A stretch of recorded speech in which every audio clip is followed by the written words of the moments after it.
So I hope you've been enjoying the next series in the past 3 videos that you can see in the description below.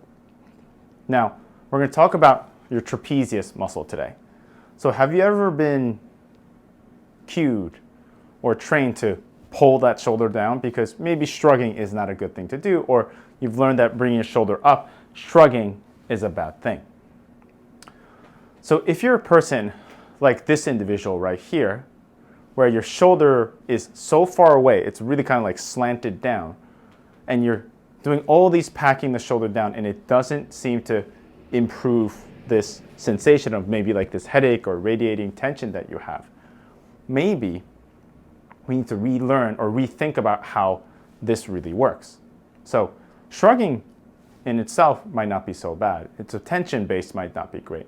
But anyway, we're going to talk about how different types of shrugs there are, and maybe pulling your back shoulder blade down or shoulders down so much may not be serving you. So I'll see you in the anatomy video, then the exercise video. Hi, this is Kento at Kamiyama Physical Therapy. Welcome to our channel. All right, so let's look at the upper trap here. When you see the upper trapezius muscle here, you notice that it's attached to the outside part of the collarbone. So the elevation is more coming from, or you can initiate the outside part of the collarbone moving. So that's an upper trap shrug. Now let's go into the levator scapula muscle, which is usually under the upper trapezius. And if you take a look at here, it attaches to the inside part of your shoulder blade. So I tried to do the elevation so I can show you here, but it only shows the upper trap.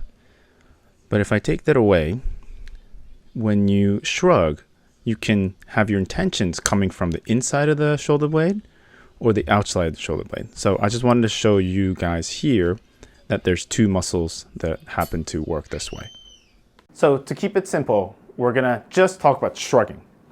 And really it might be hard to visually see just from looking at it, but from the anatomy that we just discussed about, I think it's worth thinking about where you want to pull from. So if we're talking about the upper trapezius where it attaches more to the collarbone area or to the outer part of the collarbone and scapula, maybe pulling or lifting from here, learning how to lift from here while the sternum, I might have done something to the audio, bring the shoulder blade up, collarbone up as these stay neutral. It might be something to work on. But let's say if you work on from the levator scap area, you might be pulling from the middle and you're kind of pulling, maybe pulling from here. It's a subtle difference that it's very difficult to feel here or see, but the intention differs. So just by doing that, you might have a different sensation on how this works.